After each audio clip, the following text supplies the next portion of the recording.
Thank you very much to IANAS, National Academy of United States, UNESCO, for invitate us to include in the book a theme related to terrestrial water and environmental issues within the section on institutional, economic, and social aspects of water quality management. This relationship acquired a special place at current times. When are not delivered the terrestrial waters volumes that the coastal ecosystem need, affectations to the environmental service that this ecosystem offers are produced. Under these conditions, coastal waters are contaminated by desalination as a consequence of decisions adopted during the terrestrial water management. We want to call the attention about this problem that affect to the coastal communities linked to the tourism and fishery sectors mainly. Survival of species of conservation interest, for instance, in danger of extinction depend on it also. In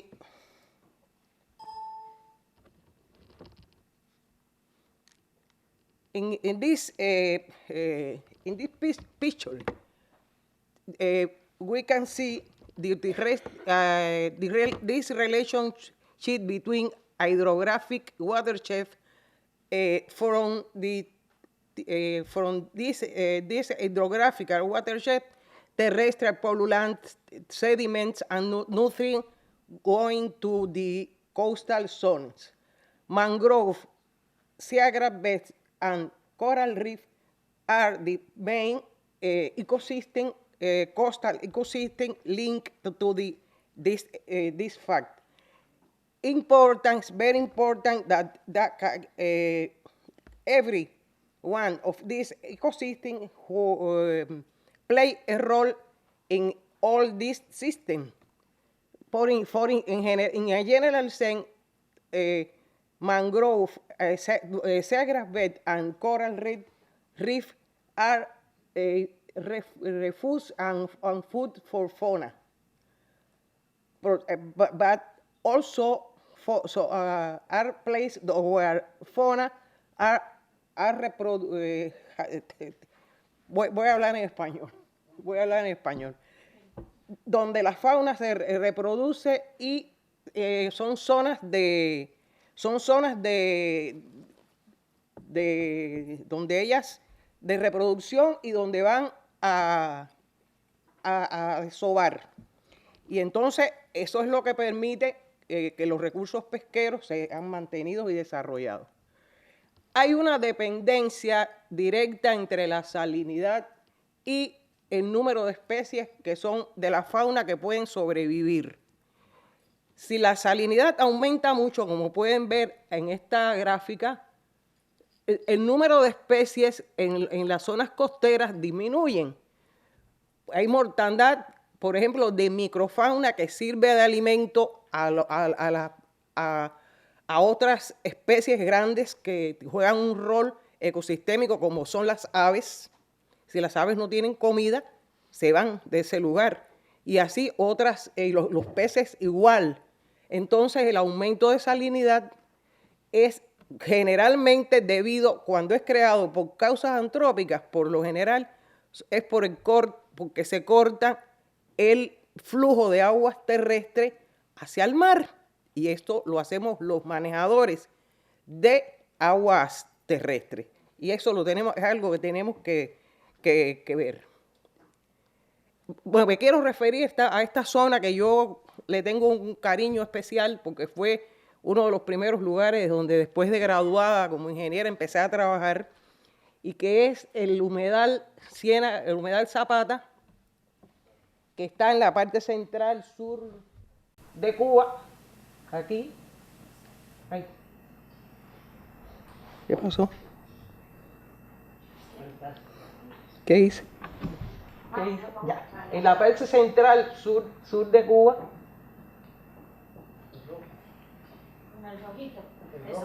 Ah, ya.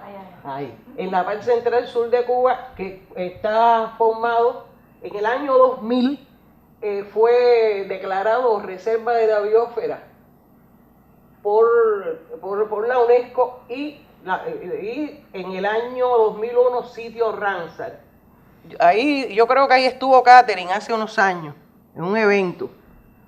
Porque aquí cada 2 años se da un simposio sobre humedales, donde vienen personalidades que se dedican a estos ecosistemas en el mundo. Y entonces esta es la zona, esta zona de aquí arriba, esto es el humedal, esta es la península, y esta zona es la cuenca que alimenta al humedal. Mercedes, ¿puedes dar el micrófono para que lo vean? Sí, cómo no. Esta es la zona que alimenta al humedal. ¿Qué pasa? Que como resultado de la decisión de ir a un desarrollo prioritario de esa área sobre la base de ser explotados sus recursos naturales entre 1962 y 1985, se fue a implementar un programa hidráulico que diera respuesta a la situación existente hasta finales de la década del 50 en esa zona, que estaba caracterizada por la insalubridad del área. Era un área insalubre, con población dispersa menor de 2.600 personas, la economía de subsistencia que estaba basada en la producción de carbón, la pesca, la casa con infraestructuras muy pobres, de viviendas, carreteras, agua, saneamiento, y la única salida que tenían era a través de canales, a través del mar, en embarcaciones rudimentarias. Entonces, este programa hidráulico incluyó la construcción de 3 represas pequeñas, 2 muy pequeñas y una de 54 millones, construcción de canales, rectificación de corrientes, sistemas de drenaje, explotación de aguas subterráneas, sobre todo en la zona de la cuenca de alimentación. Y, por supuesto, en aquel momento todavía no se hablaba de evaluaciones de impacto ambiental. Fíjense la cantidad de personas que a principios de la década del 60 había menos de 2.600 habitantes. Ya en el 2012 hay 9.163. Ese es el último censo.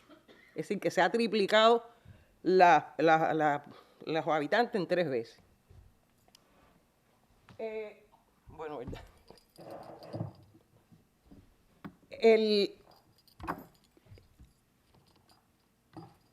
¿Cuál es el estado, la situación del abastecimiento de agua y saneamiento en esa zona en la actualidad? El agua se origina, como dije anteriormente, en la cuenca cárcica que está encima de la ciénaga. Ahora, el acceso al agua es a través de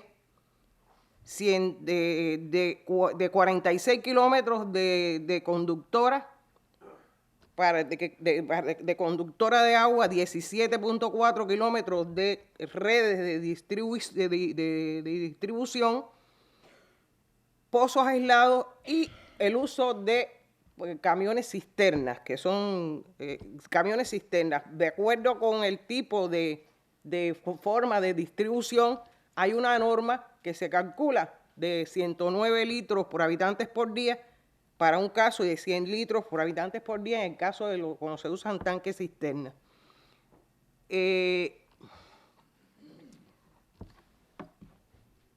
Aquí también están los porcientos, los que usan redes, que son la mayoría, pozos aislados son 36%, y el 7,6% es abastecido por las camiones cisternas. En cuanto a saneamiento, esto es a través de la construcción de fosas sépticas y tanques sépticos y tanques sépticos. Esa es la única forma de, sobre todo los tanques sépticos son muy usados en esas condiciones. Y la población que queda dispersa usan fosas sépticas. Como resultado de toda esa construcción, de ese desarrollo del programa hidráulico, que le decía que se hizo una presa de 54 millones de metros cúbicos y que almacena, y otras dos de 1 y 2 millones de metros cúbicos, es decir, pequeñas, son realmente micropresas. La rectificación de caminos, de flujos, ¿no? de direcciones de flujo y construcción de canales, desarrollo de la agricultura, o sea, un grande plan de desarrollo cítrico en el área de la cuenca que le sirve de alimentación, creó fragmentación y alteración de los hábitats naturales y con impactos negativos sobre la calidad de los servicios ambientales que ofrecen los paisajes.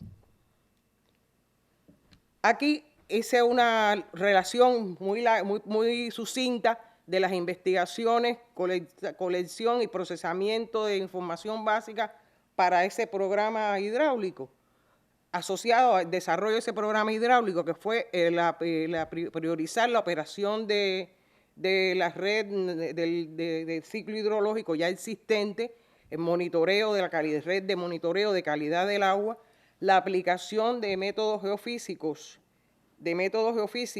de superficies y de pozos, el uso de trazadores naturales y la evaluación en acuíferos mediante pruebas de bombeo. Es decir, esas fueron las principales investigaciones que se hicieron y sistemas de monitoreo para la adopción de decisiones. O sea, captación de datos para la adoptar decisiones. A ver, debido a los impactos negativos sobre la calidad del ambiente y los servicios de los ecosistemas, del paisaje, fueron la disminución de la descarga de ríos y patrones de sus características con afectación a la generación de nutrientes, a los niveles de agua subterránea por contaminación marina por intrusión de agua del mar, disminución del agua del suministro de agua al humedal debido a la construcción de grandes sistemas de drenaje. Y aquí, que no tenía por qué tener esto, pues aparte se incrementaron las avenidas, las inundaciones, gracias, o sea, las inundaciones y las afectaciones a la biodiversidad. La conservación de la biodiversidad están dadas por la salinidad provocada y a las afectaciones al hábitat de especies autóctonas, de aves autóctonas y corales en una bahía existente, disminución de la cantidad de cocodrilos, que es una especie endémica de Cuba, el cocodrilo cubano, que es el rombife, en peligro de extinción, y afectaciones al hábitat de las especies pesqueras por disminución de las capturas, en parte debido al adicional estrés causado por la salinidad elevada y la disminución de nutrientes. Ahí puse en rojo bien grande que eso es debido a la reducción de entrega de volúmenes de agua terrestre a la zona costera. Aquí nada más que voy a hacer un comentario, y es que quien lea la contribución, en su momento tratamos de dar los momentos, hacer en el tiempo, ubicar las acciones en el tiempo. Y entonces en rojo están resaltadas aquellas que, en mi opinión, son importantes o han tenido una influencia, han jugado un papel importante en todo este desarrollo, y que son estas que fue la creación de la Academia de Ciencias de Cuba, que no es como lo que es ahora. En aquel momento era un organismo del Estado, pero que en el año 60 creó institutos de investigaciones de los recursos naturales, que por eso tuvieron la capacidad de enfrentar todos estos trabajos se creó el Instituto Nacional de Recursos Hidráulicos en esa época también, y ya más 30 años después se crea el Ministerio de Ciencia, Tecnología y Medio Ambiente, y en el año 97 que se crea algo que es muy importante, que es el Consejo Nacional de Cuencas Hidrográficas. Cuba tiene un Consejo Nacional de Cuencas Hidrográficas que ahí porque hay cuencas compartidas y hay conflictos, porque son cuencas compartidas, somos una isla o un archipiélago, no compartimos con otro país, pero sí entre provincias, y entre provincias hay serios conflictos, porque somos humanos y porque somos iguales que todos los demás, y los conflictos, como ya yo estoy vieja, siempre digo, ya empiezo a hacer historia. Yo fui una de las promotoras de la creación de ese consejo, porque me tenían cansada. Yo era dirigente de recursos hidráulicos, y cada vez que había un problema en una cuenca que estaba en el otro extremo de Cuba, es decir, en la parte oriental, todo el mundo allá a una reunión, porque como decimos los latinos, las broncas entre 5 provincias. Entonces, bueno, ahí surgió la idea de crear un Consejo Nacional de Cuencas Hidrográficas, que estuvieran ahí representados los actores fundamentales que resolvieran esos problemas, fronterizos entre provincias. Y esto ha dado muy buen resultado, y además este consejo atiende 8 cuencas prioritarias, las 8 cuencas de Cuba que son más importantes y que son las que más problemas tienen, que son las 8 cuencas compartidas, que son las que más dificultades presentan y entre las que más conflictos hay. Conflictos de intereses, sobre todo de intereses territoriales. Y entonces, bueno, esto lo que trata es de mostrar esa situación.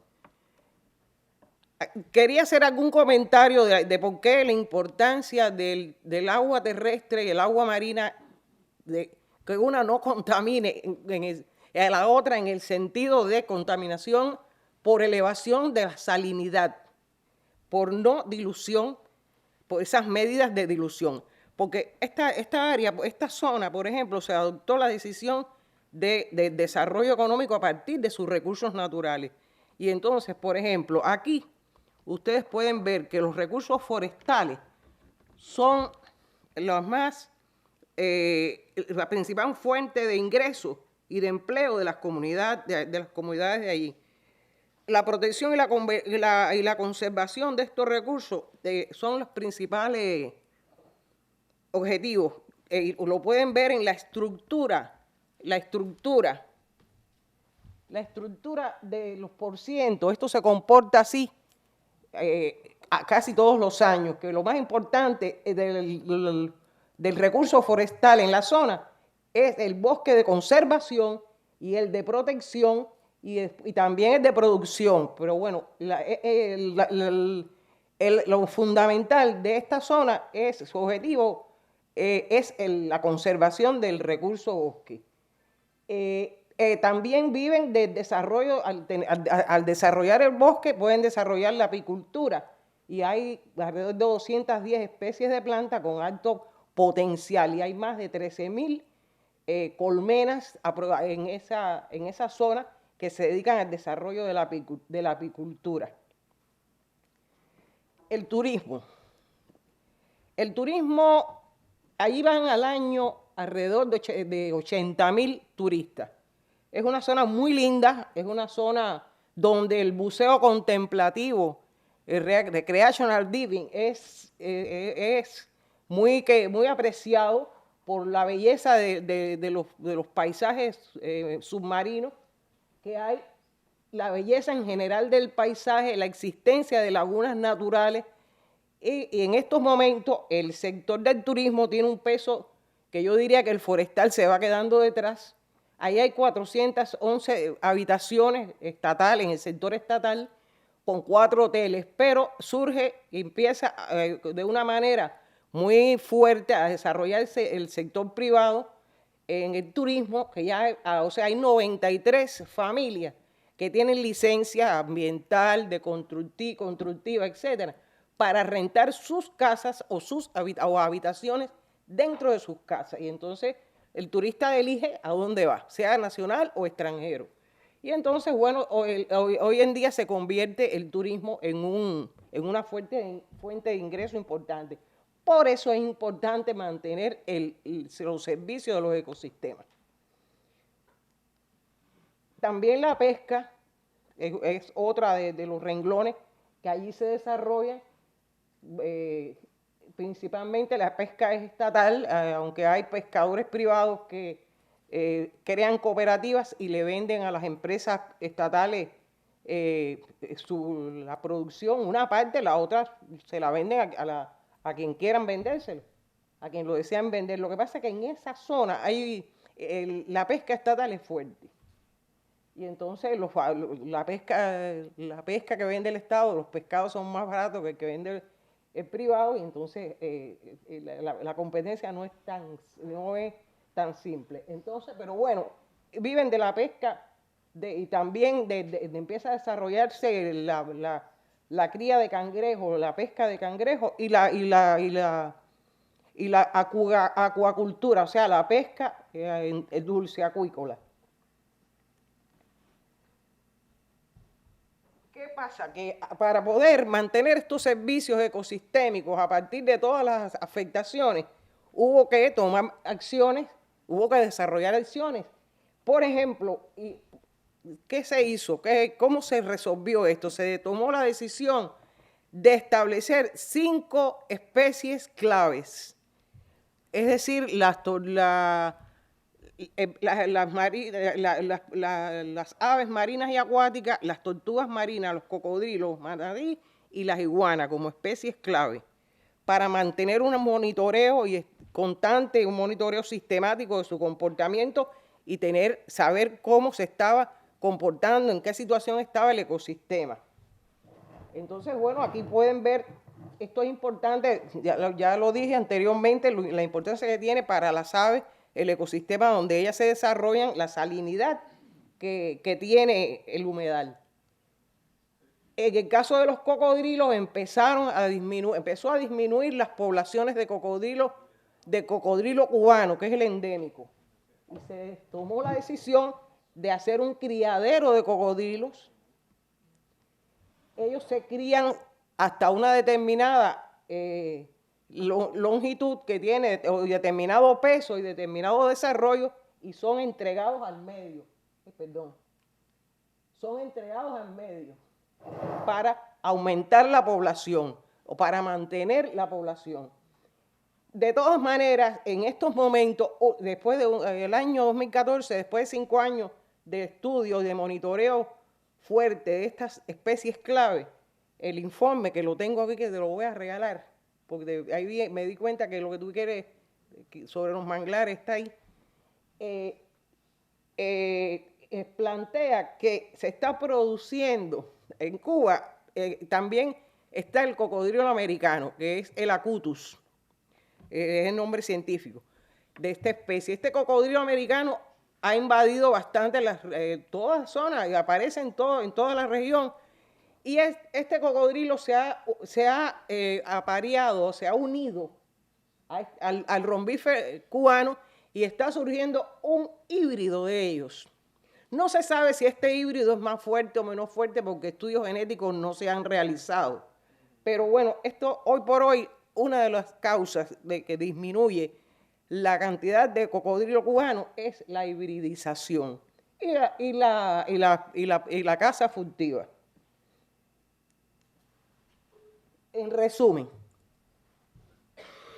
la reducción, yo esto me lo voy a permitir leerlo. La reducción, que es el mensaje que quiero mandar, reducción de volúmenes de aguas terrestres a entregar en las zonas costeras incrementa la salinidad de las aguas marinas y la transportación de nutrientes reducida también. La contaminación por la elevación de salinidad afecta los servicios ambientales que los ecosistemas ofrecen, tales como belleza escénica de los paisajes y recreacional y el buceo recreacional, los cuales son generadores de ingresos para las actividades turísticas, así como la explotación de recursos pesqueros, los cuales son una importante contribución a la seguridad alimentaria de la sociedad. Hasta aquí la presentación y ojalá que este mensaje sea de utilidad. Y perdón, disculpen que los nervios me fallaron. Yo estaba preparada para hacer la presentación en inglés, pero me di cuenta que era mejor que me quedara con mi lengua materna. Muchas gracias.